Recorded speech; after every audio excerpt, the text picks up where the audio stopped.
Hurricane Beryl intensified as it approached the Windward Islands in the Caribbean. The storm's escalating strength raised concerns about severe flooding, storm surges, and dangerously high winds that pose life-threatening risks to the region.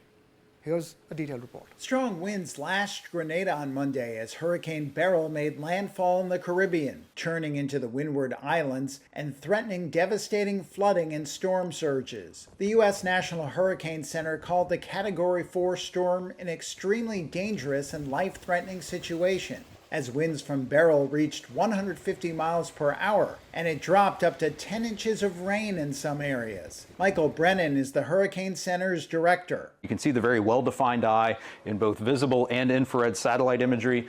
Beryl has re-strengthened this morning as it's gone through an eye wall replacement cycle. So now is when we're experiencing those catastrophic Category 4 wind conditions in portions of the Grenadines, places like Union Island, Palm Island, Petite Martinique, Petite St. Vincent, Carriacou. The appearance of a major hurricane this early in the Atlantic hurricane season is rare. So is the quick strengthening of this storm, according to Christopher Rozoff, an atmospheric scientist at the National Center for Atmospheric Research. It had a very intense shift in intensity from a Category 1 to Category 4 storm in less than 24 hours, making it one of the most impressive rapid intensification cases in Atlantic history. And we honestly have not seen any recorded storms perform such an intensification rate prior to September 1st in the history books. So for a storm to do this in late June is something we have not seen before.